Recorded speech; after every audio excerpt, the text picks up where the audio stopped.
guys, welcome to Amity Tracks. So this is another competition video, contest, whatever.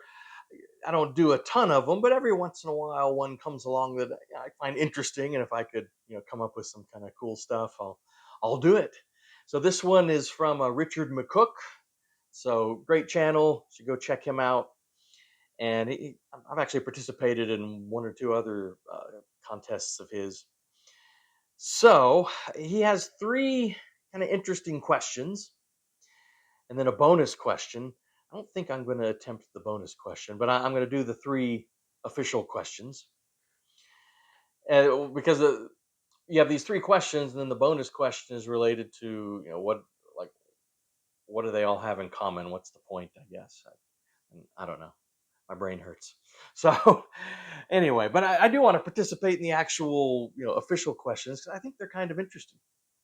So first, pick the album in your collection that has the most characters in its title. So obviously letters, but it can be, periods, dot dot dot, quotes, slashes, whatever, question mark. So pick the record that has the most characters in your collection. So I kind of went through. I kid you not, I have a three-way tie.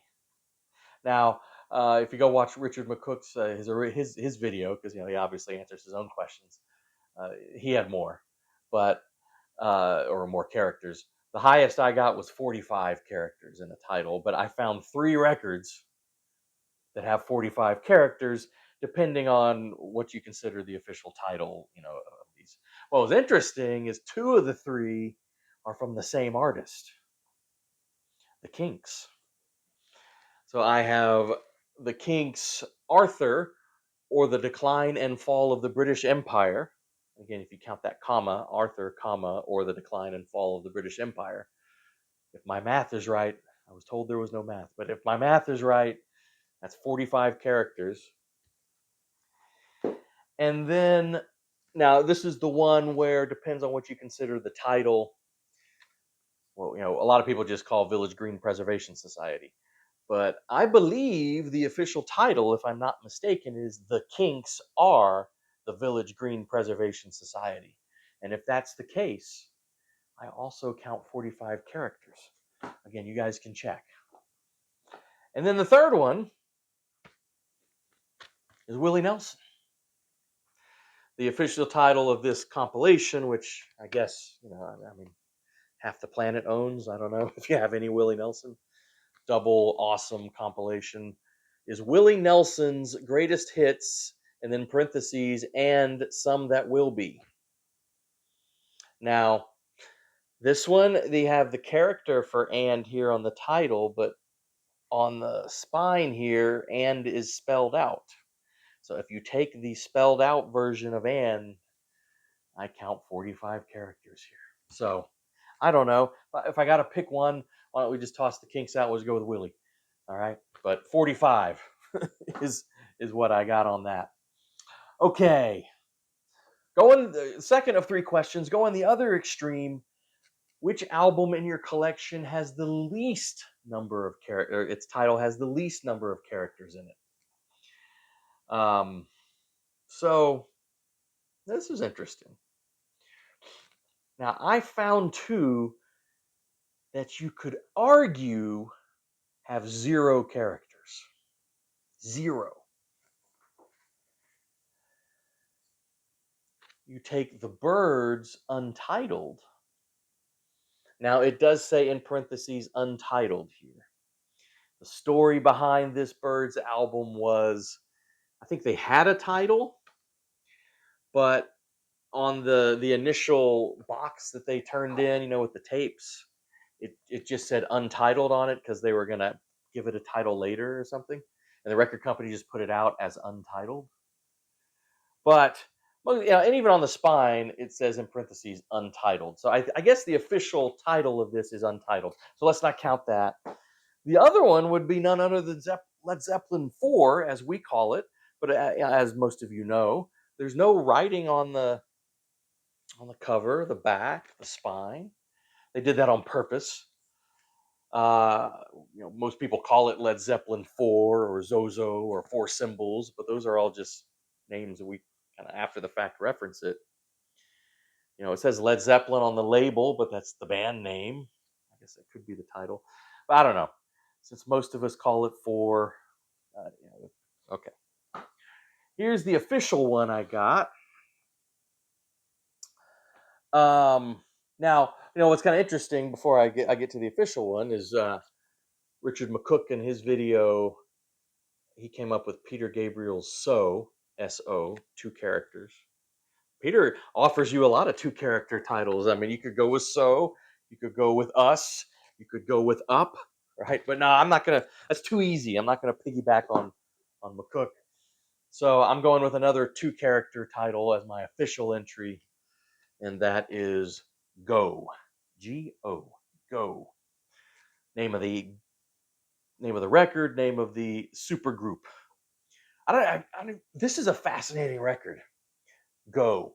This was kind of a super group that was put together by Stomu Yamashita from Japan, a really experimental artist. But look at the names of people in this super group. So Stomu Yamashita, Steve Winwood, Michael Shreve, Al Di Miola, and Klaus Schultz.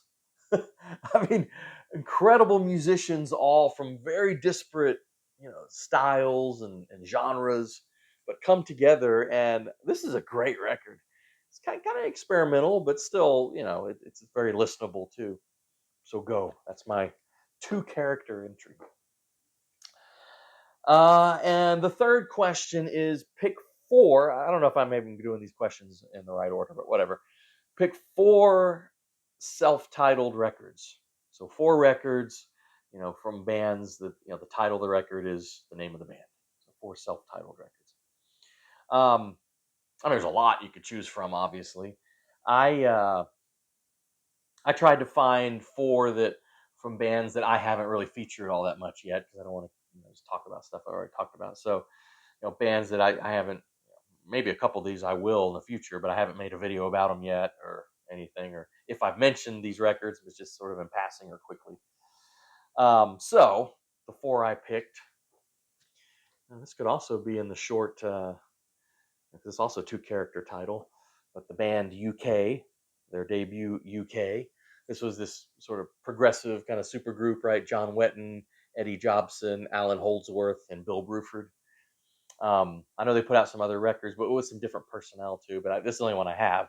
But mainly because I'm a huge Bill Bruford fan, and I also really like John Wetton as well, and Alan Holdsworth too. I really hadn't heard of Eddie Jobson that much, but anyway. So there's one self-titled record. How about Creedence Clearwater Revival? Their debut, Creedence Clearwater Revival. I don't know what Richard said to kind of give a brief description of the. I don't know. I mean, what do you not know about CCR, right? So it's I don't know. This one's a little more jammy than some of their ones that would come a little bit later. With real tight hit songs. This one kind of stretches out a little bit. You got that 8-minute Susie Q, and I don't know, some of the other ones kind of jammy a little. I Put a Spell on You, kind of jam out a little bit on that. I did mention this band fairly recently, I think, depending on the order of when this video comes out. But the debut from Spirit, great band. With the prodigiously talented Randy California here. And as I mentioned in that other video, kind of interesting. The drummer in Spirit is Randy California's stepfather. You don't get stepfather, stepson too often in the same band.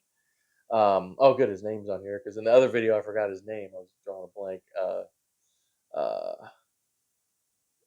Cassidy. Yeah. Well, what's his first name? Anyway, I don't know. Cassidy. And came from a jazz background. Played with Cannibal Adderley and some other other artists like that. So there's one, and then finally the last one. I just grabbed Santana's debut, Santana, which also is real jam. A lot of jams, but I love these jams. And the final thing Richard McCook said is, out of those four, um, which one do you like the best? I mean, out of those four, I guess I probably go with this one, with the Santana debut. I really love this record. A lot of people think it's a little too jammy, and they kind of like the couple that came right after, but I love this one. I think it's fantastic. So there you go. Yeah, and the like I said, the bonus question was sort of why these what do these three questions have in common? How do you connect them, or something like that? I don't know, but I'm not gonna do the bonus. But I did the question. So this is my entry. Anyway, that was fun. Yeah, I like doing some of these contests every once in a while. Well, all right. Well, please do subscribe to the channel. It really helps us out. We love it. And hit the bell for notifications, like the videos, all that stuff. And go check out Richard McCook too. He's great as well. All right. We'll see you later.